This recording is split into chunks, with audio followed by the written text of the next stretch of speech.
बहुत सारी राजनीति की बात तो हो गई है और भी होगी, मगर अब थोड़ा हट के थोड़ा सा मनोरंजन की ओर बढ़ते हैं, क्योंकि मनोरंजन के बिना दुनिया अधूरी है।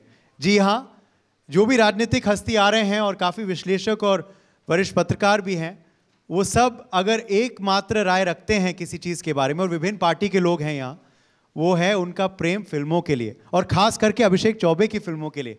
सो पहले तो अभिषेक, बहुत बहुत स्वागत है आपका, welcome to the show. Thank you very much. उत्तर भारत में आजकल सर्दियाँ आ गई हैं।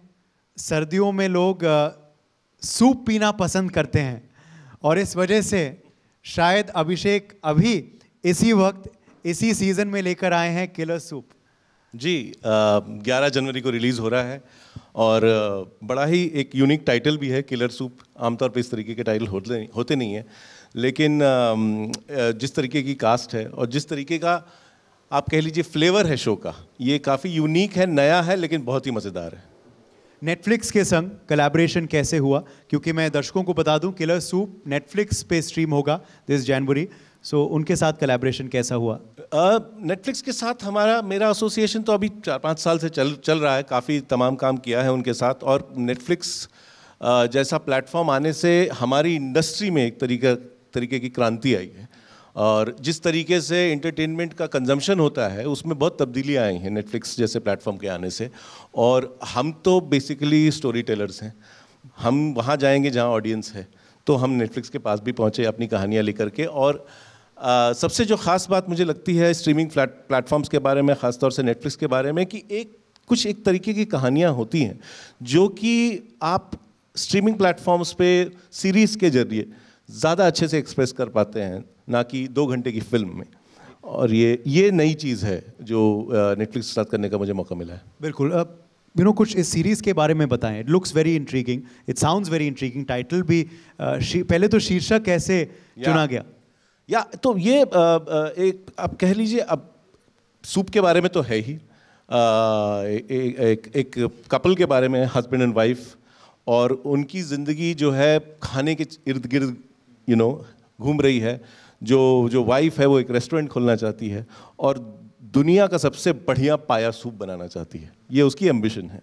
तो कहानी यहाँ से शुरू होती है, और कहने में तो लगता है कि ये बहुत हल्की सी बात है, लेकिन बात बड़ी है, क्योंकि ये इंसानी रिश्तों की कहानी है, इश्क की कहानी है, और ना सिर्फ इस दंपत्ति की कहानी है, बट इनके परिवार की भी कहानी है, लालच की कहानी है। लेकिन जो सबसे ज़्यादा ज़रूरी चीज़ है वो है अपने इंसानी रिश्तों में पावर का क्या रोल है। जबकि जो हम तो पावर के बारे में जब बात करते हैं तो हम देश की और राजनीति की बात करते हैं, लेकिन power also plays out in a family, तो ये उसकी कहानी है अल्टीमेटली।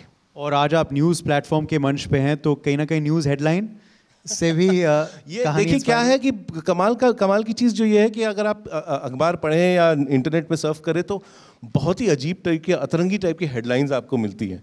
तो जो मेरे राइटर्स थे, we came across number of such headlines and we thought कि अगर ये कहानी को, अगर हम ये जो वन लाइन है इसको हम ले करके कहानी बनाएं तो क्या होगा। और ये एक बात से दूसरी बात निकली और बनती गई, और now killer soup is here. Absolutely. Manoj Bajpayee के संग आप दोबारा, मैं दर्शकों को बता दूं who don't know, killer soup में कोंकणा सेन शर्मा हैं, मनोज बाजपेयी हैं, तो मनोज बाजपेयी के संग दोबारा कोलैबोरेट करके कैसा अनुभव था आपके लिए? You worked with him earlier also. Yes, I have in a film and in a short film as well. It's very lucky for a director like me to be making movies in a generation where you have actors like Manoj Bajpayee and Konkona Sen Sharma. बहुत ही कमाल के actors हैं, बहुत ही evolved actor हैं, और उनका जो approach है अपने क्राफ्ट के वो बहुत ही यूनिक है। तो उनके साथ काम करना मतलब मेरा काम आसान हो जाता है, मैं तो ये कहूँगा। और ये जो था बड़ा ही पेचीदा टाइप का शो है, इन द सेंस कि आमतौर पे आप कहते हैं कि एक शो की एक टोन होती है कि भाई ये कॉमेडी है तो एक तरीके की परफॉर्मेंस होगी, या ये एक्शन है, या ये ड्रामा है। ये जो कहानी है इसमें इन सारे भाव का समावेश है, ये सारे फ्लेवर्स हैं, एक तरीके से हिंदुस्तानी थाली कह लीजिए। तो उसमें इसकी पिच पकड़ पाना कि किस टोन में एक्टिंग करनी है, कि भाई एकदम जो है जीवंत रियलिस्टिक स्टाइल नहीं अपना सकते, it has to be slightly above reality, but over acting भी नहीं कर सकते। तो इसका सही बैलेंस बनाना, it's almost like putting the right masala in your dish. तो वो पकड़ पाना इन दोनों कलाकारों के लिए बड़ा ही महीन काम था, लेकिन इन्होंने कमाल किया है। What kind of actors are they on set? I want to ask you कि क्या वो डायरेक्टर्स एक्टर्स हैं, क्या वो इम्प्रोवाइज करते हैं, क्या वो रिहर्स करते हैं, स्पॉन्टेनियसनेस है उनमें? तैयारी तो बहुत करते हैं, जताते नहीं हैं, लेकिन तैयारी बहुत करते हैं। और वो एहसास आप हाँ, हम जब हमारी काफ़ी फिल्म, मैं कहता हूँ तजुर्बे के बाद अब मुझे ऐसा लगता है कि काफ़ी सारी फिल्म सेट से पहले ऑफिस में बनती है। जब आप अपने क्रू और कास्ट के साथ डिस्कशंस करते हो कि क्या हम बना रहे हो, कैसे अप्रोच करेंगे, तो हाँ, हमने तैयारियाँ की, काफ़ी डिस्कशंस हुए, लेकिन सेट पे जो वातावरण था वो बहुत ही रिलैक्स्ड वातावरण था। देयर वाज मनोज इन कोंकण के साथ था कि वो पूरी तैयारी तो करके आए थे, रिहर्सल भी करते थे, लेकिन there was always room for improvisation, क्योंकि इम्प्रोवाइजेशन करना तब ज़रूरी होता है। हम इम्प्रोवाइजेशन ज़्यादातर एक्टर्स लोग कहते हैं कोई तैयारी नहीं करते हैं तो उनके एक्सक्यूज़ होते हैं कि हम स्पॉन्टेनियस हैं, लेकिन स्पॉन्टेनिटी तब आती है जब आप तैयारी करके आते हो, तब आप एक नया डायमेंशन खोलते हो अपने परफॉर्मेंस के बारे में। तो वो इन दोनों के साथ देखने को बहुत मज़ा आता है। एक नई लेयर खुलती है जो आके आपने एज अ डायरेक्टर भी पहले फील नहीं किया था कि ये आएगा। अच्छा, इस सवाल पे अक्सर हम एक्टर्स के संग चर्चा करते हैं, मगर today I like to ask you as a director और राइटर कि जब आप सीरीज़ कर रहे हैं, क्योंकि आप फिल्म भी बना चुके हैं, आप शॉर्ट फिल्म भी बना चुके हैं, आप सीरीज़ बना रहे हैं, तो सीरीज़ जब लिख रहे हैं, बना रहे हैं, तो क्या और मुश्किल है और आसान है, अलग है, क्या अनुभव है? क्योंकि कैरेक्टर्स को फ्लैश आउट करने का और मौका आपको मिलता है, शायद शेड्यूल भी और लंबा होता है, क्योंकि द लेंथ इज़ लॉन्गर। तो ज़रा इस अनुभव के बारे में बताएं। मतलब सबसे जो अहम बात होती है वो ये कि जब मैंने पहले 15-16 साल काम किया तो मैंने फिल्मों में काम किया, जो कि 1-2, सवा 2, 2.5 घंटे की कहानी होती है और 90 से 100 पेज की स्क्रिप्ट होती है। और जब आप उसको लिखते हैं और तैयारी करते हैं तो बाय द टाइम आप जब सेट पे पहुंचते हैं ना, आपको वो ज़बानी याद रहती है, आपको देखने की ज़रूरत नहीं पड़ती। इसमें सबसे परेशानी क्या होती है, 450 पेज की स्क्रिप्ट होती है, तो कई बार तो लिखने वाले को भी याद नहीं रहता कि ये सीन फलां सीन के पीछे आता है कि बाद में आता है। तो it's very difficult to just keep the entire structure of the narrative in your head. तो आपको जो है तैयारी और ज़्यादा करनी पड़ती है। You have to be on top of it and it's not easy to be on top of it, क्योंकि आप शूट तो इसको फिल्म के तरीके से ही करते हो कि आप जाओगे, एक शेड्यूल करोगे और इसमें ख़त्म करके होपफुली वापस आओगे। तो so the main part is it is very very difficult logistically and mentally very challenging. Satisfying क्या है कि अगर जो सीरीज़ होती है वो एक तरीके से उपन्यास होता है, पूरा का पूरा नॉवल होता है। फिल्म जो होती है वो एक 100 पेज की एक कहानी हो सकती है, उससे ज़्यादा की नहीं हो सकती, लेकिन आप सीरीज़ में एक 450 पेज की नॉवल जैसा एक फील। तो नॉवल का जो स्कोप होता है, उसमें जो कैरेक्टर की जर्नी रहती है, उसमें जितनी परतें आप खोल सकते हैं और जितनी गहराई में जा सकते हैं, वो शायद फिल्म में भी उतना मुमकिन नहीं है। तो ये एज अ क्रिएटिव आर्टिस्ट बड़ा ही सेटिस्फाइंग है। अब आप दर्शक इनको जानते हैं as the director of acclaim films like Ishqiya, Dedh Ishqiya, उड़ता पंजाब, सोन चिड़िया, मगर अब हम जानना चाहेंगे इसकी शुरुआत कैसे हुई। तो अभिषेक चौबे की कहानी, उन्हीं की ज़ुबानी। तो अभी सिंधिया साहब यहाँ थे, सिंधिया साहब अयोध्या के बारे में चर्चा कर रहे थे, आपका जन्म भी अयोध्या में हुआ, तो बताइए चाइल्डहुड कैसा रहा और फिर फिल्मों की ओर आप कैसे बढ़े?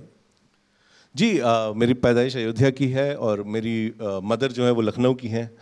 तो लेकिन मेरे पिताजी की जॉब जो थी वो थोड़ी ट्रांसफरेबल टाइप की थी, तो हम उत्तर भारत का भ्रमण किया है मैंने बचपन में। और जो बात थी, वैसे तो हम एक कहने के लिए न्यूक्लियर फैमिली थे, सिर्फ my mother, my father and me, but छुट्टियों में अक्सर जब हम आते थे लखनऊ या फैज़ाबाद, तो एक फिल्म का एटमॉस्फेयर बहुत होता था। फिल्मी विश्लेषण किया जा रहा है और काफ़ी डेप्थ में उसके बारे में बात की जा रही है, काफ़ी सतही बातें भी की जा रही है। तो एक 8-10 साल के बच्चे के लिए बड़ा इन्फ्लुएंशियल होता है कि जब आपके बड़े जो हैं फिल्मों के बारे में बात कर रहे हैं। तो फिल्मों का एक वातावरण था, फिल्म बफ्स थे मेरे फैमिली मेम्बर्स, और मैंने भी ये महसूस किया कि जब बचपन में हम फिल्म देखना, सिनेमा देखने जाते थे, तो जब ऑडिटोरियम में अंधकार हो जाता था और एक फ्लिकरिंग लैंप से वो स्क्रीन प्रोजेक्ट होती थी, तो I used to feel very good, कहीं वो बहुत अच्छी फीलिंग आती थी। हालांकि मैंने 10-11 साल की उम्र में मेंटली ये डिसाइड कर लिया था कि मुझे कुछ फिल्म मेकिंग के बारे में पता नहीं था बाय द वे, कि कैसे किया जाता है, how film is made, what are the technicals, but somewhere in my mind I had made my decision कि मुझे फिल्में बनानी है, एक्टिंग नहीं करनी है, फिल्में डायरेक्ट करनी है, लेकिन बताने की किसी को हिम्मत नहीं थी। और मैंने हिम्मत करके अपने एक दोस्त को बताया जो मेरे मोहल्ले में रहता था, तो मेरे बहुत ही भजियत हुई। तो मैंने कहा मैं किसी को ये बात बताऊंगा नहीं। उसके बाद मैं बोर्डिंग स्कूल में गया हैदराबाद में, जहाँ पर मैं थोड़ा होराइजन्स खुले। तो जब मैं वापस आया तो मैंने पिताजी से बहुत डरते डरते ये बात शेयर करी कि मुझे फिल्म डायरेक्टर बनना है। And both my parents were very amused. उनको लगा कि लड़का हीरो बनना चाहता है। तो मैंने कहा नहीं मैं हीरो नहीं बनना चाहता हूँ। बोला कि थैंक गॉड मेरे फादर ने कहा कि हमारी शक्लें वैसी हैं नहीं। लेकिन that time was a time कि मैं करीब 16 साल का था जब मैंने डिसाइड किया कि अच्छा ये पुख्ता हो गया, मुझे यही करना है। लेकिन दिल्ली में जब आया हिंदू कॉलेज में, दिल्ली यूनिवर्सिटी में, तब एक्चुअली दिशा मिली मुझे कि ये कैसे किया जाएगा। क्योंकि दिल्ली में जो एक तो मेरे यार दोस्त बने जो आज भी हैं, दूसरा फिल्म सोसाइटी, थिएटर, यहाँ का जो कल्चरल सीन है दिल्ली यूनिवर्सिटी का, उससे मैं मुखातिब हुआ। तो ना सिर्फ हिंदुस्तानी जो मेन स्ट्रीम सिनेमा है, लेकिन इसके अलावा हिंदुस्तान की जो अलग भाषाओं का सिनेमा है वो देखा। पैरेलल सिनेमा, ना सिर्फ main stream but art cinema देखा, दूसरे दुनिया का सिनेमा देखा, यूरोप का सिनेमा, जापान का सिनेमा। तो ये जो समझ में आई बात कि सिनेमा किस तरीके का अथाह समंदर है और उसमें जा कर के कोशिश करो। दिल्ली से मुझे एक्चुअली दिशा मिली कि ये करना चाहिए। और मैं जब मेरा इम्तिहान ख़त्म हुआ 3rd ईयर का, मैंने रिज़ल्ट का वेट नहीं किया। अनरिजर्व्ड गाड़ी में बैठ करके मैं बम्बई आ गया और बस जर्नी वहाँ से शुरू हो गई। तालियां इनके लिए, बिल्कुल ही आउटसाइडर इन द इंडस्ट्री। और देखो आज, और मैं आपको बता दूं कि मैं भी हिंदू कॉलेज से ही पढ़ा हुआ हूं। और अब मैं जब गया था अभी कॉलेज एक इवेंट के लिए, तो वहाँ एक हॉल ऑफ फेम बन गया है और उस हॉल ऑफ फेम में आपकी भी तस्वीर है। क्या बात है। तो देखिए उस समय ख्याल आया फिल्मों का और आज हॉल ऑफ फेम में इनकी तस्वीर है वहाँ। मगर फिर आप मुंबई गए, फिर विशाल भारद्वाज से मुलाकात कैसे हुई, कब हुई? क्योंकि आपके जो इनिशियल ईयर्स हैं और जो इनिशियल फिल्मोग्राफी है वो विशाल भारद्वाज के साथ ही है। जी, पहले 10 साल मैंने विशाल जी के साथ काम किया और उनसे मुलाकात तो एक ऐसे ही बाय चांस हो गई थी, कॉमन एक अक्वेंटेंस के थ्रू। और वो एक पहली फिल्म बना रहे थे अपने बच्चों की और मेरे पास पैसे नहीं थे, तो मैंने कहा मैं कर लेता हूँ। तो वैसे मुलाकात तो यूं ही हो गई, लेकिन पहली दफ़ा मिलने से ही और उसके बाद थोड़ी बातचीत करने से ही एक जो कनेक्शन हुआ हमारा, हम दोनों का जो परिवेश है वो बहुत सिमिलर है। वो भी उत्तर प्रदेश से हैं, मैं भी, वो भी हिंदू कॉलेज से, मैं भी मध्यम वर्गीय परिवार, वो भी। तो वो सब था। तो हमारे ऑल्दो वो उम्र में मुझसे बड़े हैं, लेकिन एक कनेक्शन जो था वो इमीडिएट था। तो आज भी वो मेरे बड़े भाई जैसे हैं इंडस्ट्री में। और वो समय इतना इंटरेस्टिंग था क्योंकि वो म्यूजिक डायरेक्टर से डायरेक्टर बन रहे थे। तो और डायरेक्शन का जो डायरेक्शन की जो कला है उसमें ही वाज ट्राइंग टू ग्रो। और मैं अभी इंडस्ट्री आया हूँ, मतलब अभी ट्रेन से उतर के उनसे मिला हूँ। और मैं जो है बम्बई समझने की कोशिश कर रहा हूँ, सिनेमा समझने की कोशिश कर रहा हूँ। तो एक तरीके से different times in our life but growth साथ में हो रही है। और ख़तरनाक दोस्ती हो गई। और उसके बाद हम फिल्मों की यूं ही बातें किया करते थे, जब कुछ और भी चल रहा है अलग अलग फिल्मों के बारे में डिस्कस किया करते थे। उन्होंने ही मुझे पुश किया कि तुमको अगर डायरेक्टर बनना है तो तुम पहले राइटिंग करो, तभी तुम डायरेक्टर बन पाओगे। क्योंकि ऐसा ज़रूरी नहीं है, मगर हिंदुस्तानी बॉम्बे फिल्म इंडस्ट्री में बड़ा ज़रूरी है। और फिर लिखी फिल्में लाइक ओमकारा, कमीने। तो हमने साथ में फिर लिखना शुरू किया और वो एसोसिएशन मतलब बहुत ही बढ़िया, बहुत ही सेटिस्फाइंग एसोसिएशन था। क्योंकि हमने जो फिल्में लिखी, ब्लू अम्ब्रेला से स्टार्ट करके ओमकारा, कमीने, मटरू, इश्किया, डेढ़ इश्किया, हमने ये सारी फिल्में साथ में लिखी। और मेरी लाइफ का मतलब वो जो मैं डायरेक्टर आज हूँ, वो उसकी वजह वो एक्सपीरियंस था, विशाल जी के साथ काम करना। और नसीरुद्दीन शाह के साथ काम करना, वो भी आपकी फर्स्ट फिल्म में इश्किया। क्या गाने हैं, क्या डायलॉग हैं उस फिल्म में? खैर अरशद वारसी हैं, विद्या बालन हैं, फिर बाद में माधुरी दीक्षित भी आई, हुमा कुरैशी भी आई, बट नसीरुद्दीन शाह के संग। यार नसीर भाई के साथ तो मैं पहले काम कर चुका था जब हमने साथ में मकबूल करी थी। और तो मकबूल में मैंने काम किया था और फिर ओमकार में भी उनका एक छोटा सा रोल था। तो मुलाकात हो चुकी थी, जान पहचान भी थी। जब मैंने इश्किया की स्क्रिप्ट लिखी और मैंने विशाल को कहा कि भाई नसीर भाई को ये देना चाहिए, तो हमने स्क्रिप्ट भेजी। तो उनका फ़ोन आया मुझे उन्होंने कहा यार are you sure about me? मैंने कहा क्यों? मतलब कि why shouldn't I be sure? मतलब कि मैंने बहुत अरसे से रोमांस नहीं किया स्क्रीन पे तो मुझे नहीं पता कि मैं कर पाऊंगा कि नहीं. So imagine somebody like Naseeruddin Shah not sure of whether he would be able to perform. और सबसे इंटरेस्टिंग ये बात थी कि नसीर भाई के बारे में कलाकार तो कमाल के हैं ही, लेकिन अगर डायरेक्टर को अपना काम नहीं आता है तो उसकी खैर नहीं. तो मुझे भी बड़ा डर था कि you know I should not disappoint him. But सबसे बढ़िया मोमेंट आया about a week into the shoot. एक छोटा सा कोई मोमेंट था और उन्होंने मैं दूर था मॉनिटर के पास, और उन्होंने वॉकी टॉकी पे असिस्टेंट के द्वारा बुलाया मुझे और मैं गया 100 मीटर चल के और एक बहुत ही छोटी सी बात पूछी. तो उस दिन मुझे कॉन्फिडेंस है कि now he knows, now he trusts. तो वो रिलेशनशिप वहाँ से बना. आज भी जब मिलते हैं, हमने 2 फिल्में साथ में करी, इश्किया और डेढ़ इश्किया, आज भी जब मुलाकात होती है तो कहते तीसरा कब बना रहे हो यार. फैंटास्टिक. तीसरा बना देखना चाहेंगे इश्किया पार्ट 3. आजकल सीक्वल्स का ज़माना है. अनदर फिल्म उड़ता पंजाब, अलग ही कल्ट स्टेटस बन गई उस फिल्म की. टॉमी सिंह, आलिया भट्ट का किरदार जो है, तो you know how did you react to that kind of response, और कहाँ से ये आइडिया आया? क्योंकि ड्रग मेनेस तो बहुत प्रेवलेंट था, ये बहुतों को पता था हिमाचल प्रदेश में, खास करके पंजाब में, मगर किसी ने इस पे फिल्म बनाई नहीं, और वो भी जिस तरीके से आपने बनाई. तो उसके वो फिल्म का आइडिया कहाँ से आया, ज़रा बताइए. And did you expect the kind of reaction after? Also controversy भी हुई, वो did you anticipate that? Politics में भी कहीं ना कहीं वो फिल्म घुस गई थी उस वक्त. नहीं, जो कंट्रोवर्सी का जहाँ तक सवाल है तो हम we were naive, you know, we didn't expect, we didn't think. हमें तो लगा हम बहुत बढ़िया काम कर रहे हैं, हमें तो ऐसा लगा था. और क्या हुआ यूं कि ये आइडिया आया कि let's explore the problem of drugs through a set of characters. ये बेसिक आइडिया था. और people who are drug users, जो कि विक्टिम्स हैं, जो ड्रग अब्यूज का विक्टिम है, and people who are fighting this menace like the police, the law enforcement, the doctors, जो कि सामाजिक तौर पे इस चीज़ से लड़ रहे हैं. उनके बारे में कहानी कहने की अर्ज थी. और हम पंजाब गए और मेरे जो राइटर हैं सुदीप शर्मा साहब, वो भी गए. हमने वहाँ वक्त बिताया. हम लोग का फिर भी पंजाब में जाने के पहले हम फिर भी ये सोच रहे थे कि हम एक कोई कूल फिल्म बना रहे हैं जो यूथ को अपील करेगी.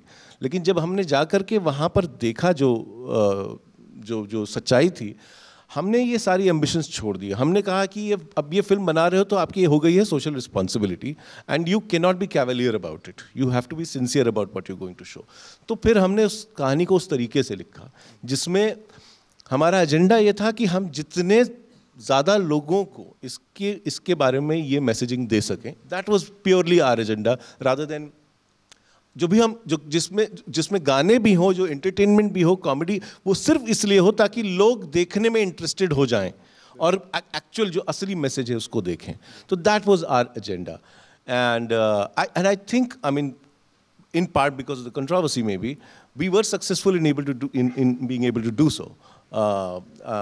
It's a film that I'm really, really proud of. Okay. सोन चिड़िया आई. सोन चिड़िया की अलग कल्ट स्टेटस थी. आखिर में मैं आपसे पूछना चाहूँगा, सुशांत सिंह राजपूत के संग काम करना कैसा रहा? मनोज बाजपेयी के बारे में तो आपने बताया, वो भी इस फिल्म का अहम हिस्सा है, मगर सुशांत के साथ कैसा अनुभव था? And I believe Sushant was really excited जब आप ये प्रोजेक्ट लेके आए, because it was something very different to what he had done before, the kind of ruggedness and realness of the character. Yeah, Sushant was a very good-looking, very pretty boy, you know, and लेकिन वो बहुत ही अलग किस्म का लड़का था. वो जिस तरीके की किताबें पढ़ता था, जिस तरीके की बातें करता था, you know, he was a very serious person. And जब उसने ये कहानी पढ़ी, उसका इमीडिएट कनेक्शन हो गया. नहीं तो क्या होता था, आमतौर पे आप बॉलीवुड स्टार्स के पास जाओ और उनको स्क्रिप्ट दो, एक तो मीटिंग मिले तो उनको स्क्रिप्ट दो, तो कई महीनों लग जाते हैं. लेकिन सुशांत को मैंने 1 बजे स्क्रिप्ट दी और 4 बजे उसका फ़ोन आ गया कि मैं कर रहा हूँ. तो it was that immediate, because he really could relate to what the film was trying to say, you know. एक लेवल पे वो जाति भेद के बारे में है, एक लेवल पे मिसोजिनी के बारे में है, लेकिन असली जो चीज़ है वो है, it was about living with guilt, living with yourself. और उस चीज़ से उसका वो पकड़ पाया उस चीज़ को. और उसको ये भी एहसास था जब हम फिल्म बना रहे थे कि मनोज बाजपेयी जैसे दिग्गज हैं फिल्म में, और भी तमाम जो कलाकार थे वो काफ़ी थिएटर से आए हुए, काफ़ी ज़मीन से जुड़े हुए कलाकार थे. और सुशांत ने कहा मुझे अपना गेम अप करना पड़ेगा, और उसने एक स्टूडेंट के जैसे 2 महीने तक, शूटिंग के 2 महीने पहले से उसने जो तैयारी की, वही कपड़े पहन के, वही जूते पहन करके, उस चंबल के एटमॉस्फेयर में ऊपर चढ़ना, नीचे उतरना, और उनकी तरह तो जो मेहनत की, जो तैयारी की, because he became one of them, you couldn't tell the difference. तो उस लड़के का जो कमिटमेंट था, उस लड़के का जो पैशन था, वो बहुत ही कम देखने को मिलता है। लोग आमतौर पे हमारी इंडस्ट्री में अपनी इमेज में बड़े फंसे रहते हैं, और उसको कोई फ़र्क नहीं पड़ता था कि उसके बारे में क्या सोचेंगे, कि उसकी जो चॉकलेट बॉय इमेज है, the good looking boy next door image, उसका क्या होगा, उसको कोई फ़र्क नहीं पड़ता था। And I think we miss a true artist like Sushant. Absolutely we do. Thank you so much, बहुत बहुत शुक्रिया अभिषेक चौबे कि आज आप आए यहाँ, और wish you all the very best. और विंटर, जैसे मैंने कहा, विंटर का सीज़न है, तो सूप का सेवन उठाएं, डर्टी सूप ज़रूर देखें on Netflix this January. Killer Soup on 11th Killer January. Soup, sorry. Killer on Soup Netflix. on, yes, it can't be dirty because it's a Killer Soup coming on Netflix this January. ज़रूर देखें. Thank you so much, Abhishek, once again for Pleasure. Thank you so much. For more such videos, subscribe to the NewsX YouTube channel, hit the bell icon.